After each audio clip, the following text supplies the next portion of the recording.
Hello, everyone, and welcome to week 18 of Coping with COVID. It is so nice to see you all again. I hope everyone is doing well. Today is Monday, August 10th, 2020, and there is not a ton to talk about today. There are a few updates we'll review, but in general, things are continuing as they have been for a while. For those of you that don't know me, my name is Elaine, and I am a CPA, and it's lovely to be spending this time with you each week. I am the luckiest CPA of all time because I have the great privilege of working with amazing funders and state arts councils and educational institutions and other community groups all over the country, helping creative individuals with the business side of their creativity, which is one of my favorite things to do. As always, everything we talk about in this session is for educational purposes only and is not intended to be tax, legal, or accounting advice, but you probably knew that. As I mentioned, we have a handful of updates to share this week based on some of the new activity that you've probably been hearing about, and I suspect you are familiar with. So we'll go through those. If you do have additional questions you'd like to cover, definitely put your questions in the chat. I will keep an eye on our chat as we go through things today. I haven't seen anything in there yet, but definitely if you have some questions, put them in the chat and we'll make sure to answer them. And as I said, there aren't a ton of new updates to share. We'll mostly be going through some recent questions and recent activity that have come through. And if you listened in last week, some of it might feel a little familiar. The first thing I wanted to spend some time just reminding you of, as though you could have forgotten, the House and the Senate at the federal level have each passed their own legislation for what an additional round of stimulus and support and extended unemployment benefits might look like right now. The bills have quite a few differences between them, and right now our senators and House representatives are working on reconciling some of those differences, although that process is running into the August recess and some vacation time and time off and some pretty big negotiation hurdles. So the key pieces of each bill are laid out here. The House bill is about $3 trillion. The Senate bill is about $1 trillion. That's a big difference. The House bill continues that extra $600 per week federal supplement to unemployment insurance through the end of the year. The Senate bill includes $200 extra of federal support for the next couple of months, and then rolls that down to 70% of your overall unemployment benefit at the state level, which, as we know, varies quite a bit. So they're working on reconciling that and figuring out what the final bill may include. The House bill includes rental assistance and some mortgage relief. It also includes aid to our states and local governments who are struggling financially right now. And the House bill includes another round of those $1,200 stimulus payments.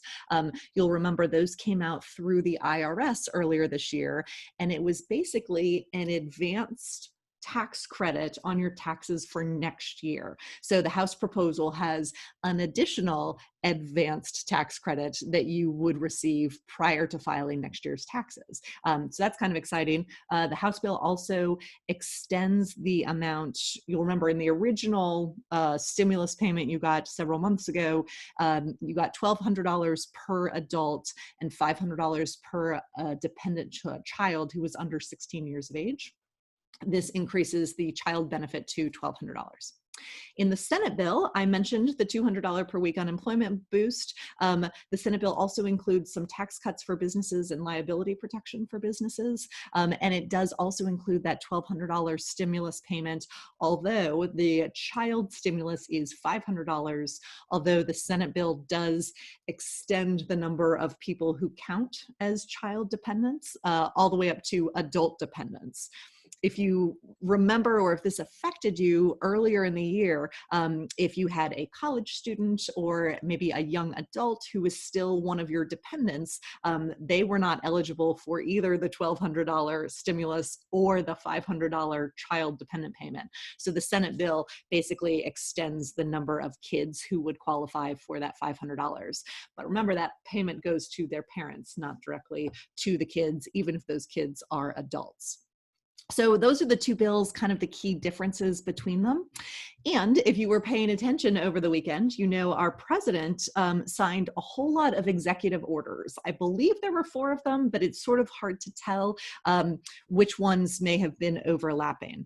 One executive order offered a $400 per week unemployment boost, but 25% of that must be paid by the states. And a couple of things are unclear. One thing that is unclear is whether this is a new program, in which case it will take quite a while to implement. Another thing that is not clear is whether the states will be able to fund this additional amount. As I mentioned, many of our states are struggling right now. Another executive order paused Social Security and Medicare payroll tax contributions. Another one paused evictions for anyone who is in federal housing. And then another one extended 0% interest on federal student loans. Now, I am no attorney, but what is very unclear about all of these things is how much is actually within the presidential power to do when it comes to these executive orders. So there are those who are saying they are unconstitutional. I don't know that that is necessarily true because especially for the $400 per week unemployment boost, there is a disaster bill that passed several presidents ago that does allow the president to kind of reapportion some federal dollars. And this seems to be a way that he, she, or they could choose to do that. But it's also not totally clear what that would look like. And then for these other executive orders, it's not necessarily clear that these actions are within the scope of presidential power. So essentially, where we are right now is kind of nowhere. That's not a super comforting thing for me to say, but these orders have been signed, they have been put forward, but they are not technically a law because laws, of course, are passed by the Senate and the House and then signed by the president. So it's a little unclear, A, whether these executive orders can be executed, and B, if there's enough detail in them to execute them clearly. I fully expect that people far smarter than me will be working through these details. And in fact, I imagine many of them are. So my overarching message to you is to stay tuned because if these things do end up coming into law or being codified in some way that affects you, we will know about it, and then we'll see kind of what that means. I would also encourage you to stay tuned to the reconciliation process between the House and the Senate bill, because that's part of this process as well. So there are a couple of moving pieces. There has been continual chatter on all of these things, but nothing affects you today, right? Because there are still so many questions about the executive orders, and there are also still so many questions about how the reconciliation process between the House and the Senate will unfold. So know that these things are going on, and know that there are still a lot of questions about them. Also going on is some not super groundbreaking, but still interesting developments when it comes to PPP. There were some additional guidance and regulations responses to frequently asked questions that were issued by the Small Business Administration and Treasury last Tuesday. I've included a link here on the screen if you'd like to read the guidance. These are additional clear answers to frequently asked questions, and they're organized in a bunch of different categories. If you have a PPP loan and you're still kind of thinking about it, or you feel like you have some unanswered questions, it's not a bad idea to skim through this guidance. I didn't find anything revolutionary in there. This seems to be more sort of a formalization of other guidance or other informal or unofficial guidance that has already come out. So I would encourage you to kind of skim through, bookmark this, but there weren't any sort of major developments. One interesting thing that is part of the legislation that, you know, may or may not end up going anywhere is this idea of blanket forgiveness for any PPP loans under $150,000. So this idea was put forward, and it basically says, okay, for these very relatively small PPP loans, those that are less than $150,000, couldn't we just give blanket forgiveness to them so that people automatically just knew they had the money and the loan was forgiven and they didn't really have to do anything? That sounds like a good idea. Our Treasury Secretary doesn't seem to be quite there. This is Secretary Mnuchin, and he testified last week that he wasn't super comfortable with just automatic forgiveness for everything. If there is a provision where forgiveness will be quote unquote automatic, it will probably still require some sort of certification by the borrower, some sort of affirmation that they received the funds in good faith and complied with the rules. And then in exchange for that affirmation or certification, some sort of paper you will have to submit, then forgiveness might be automatic. So honestly, I would love that. I think that would be really helpful. I also think that easy form for forgiveness that many of you are eligible to complete was not super onerous, and we reviewed it a handful of weeks ago. So you probably have the paperwork ready to go when and if forgiveness reopens. So if the paper ends up being you swearing that you used the funds in an appropriate way, I think that would be fine, and it might take some pressure off of you. If it ends up being that 2-page form that we went through, that's probably okay too. Also, a quick follow-up question, can you apply for forgiveness? I know people are very, very anxious to do this. Most of the individuals I'm working with and I'm in communication with have already expended all of their PPP funds. Many of them got them very early in the process, and they are anxiously waiting to apply for forgiveness. I still do not know of a single bank or financial institution that is accepting that forgiveness application yet. I think in some ways the financial institutions are waiting to see what happens with this $150,000 threshold to see if there's a certification instead of an application for forgiveness, or to kind of see what the process will be. I think the Treasury guidance last week that I referenced a few slides ago is helping to kind of move the process forward. But I know you were anxious to apply for forgiveness because you kind of want to be done with this, right? But sit tight, keep hanging out.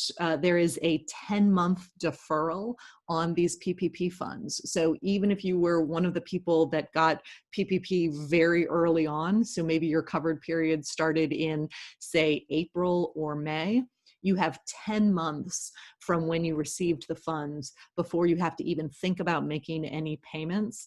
So you've got some time, you've got some wiggle room. Just sit tight. And I know that's frustrating because, you know, you want this to go away as fast as other people do, especially our organizations who might be reporting at the end of their fiscal years or something like that. But sit tight, stay tuned, and know that your financial institution will be in touch when they start accepting the forgiveness applications. And depending on what happens with this legislation, the application might be even simpler than we thought it was going to be. Another question that comes up is, will there be more PPP money? That's a great question. We don't know. There is language about additional PPP funds that is included in the legislation that's being reconciled right now. it seems to limit the pool of eligible people even further.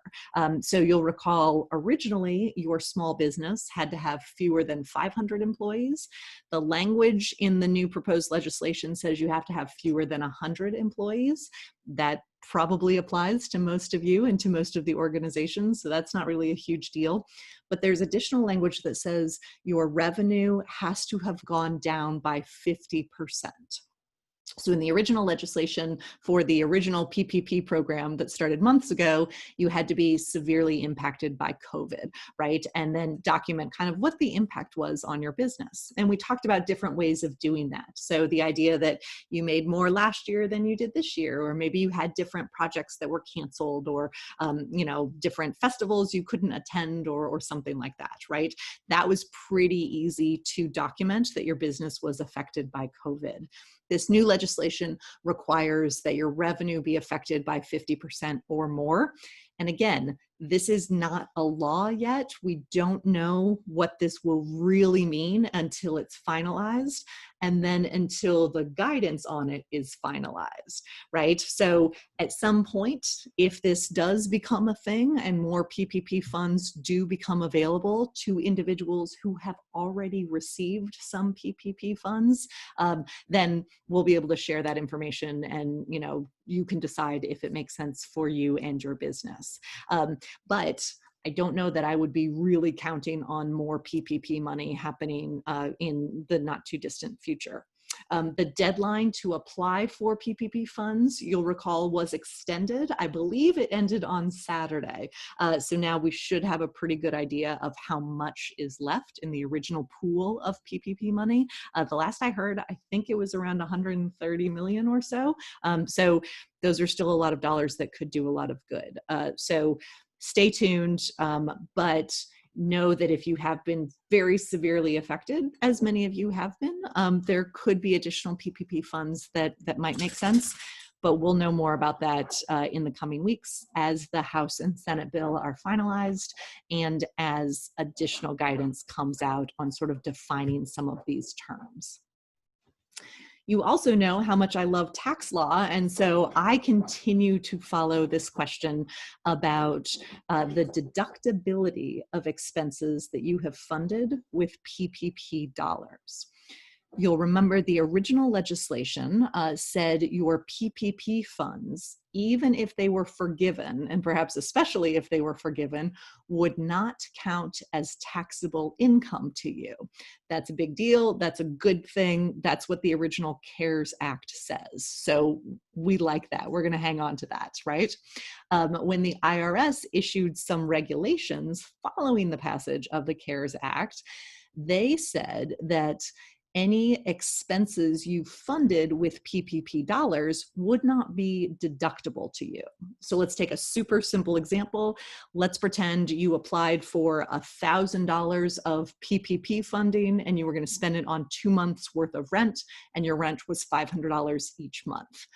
Under the CARES Act, when that $1,000 is then forgiven, that is not taxable income to you, which is good, right? But then the IRS said, okay, but then you can't deduct $1,000 of rental expenses because you paid for it with income that was not subject to tax. Now, it makes sense logically why the IRS would take that position, right? We sort of get that.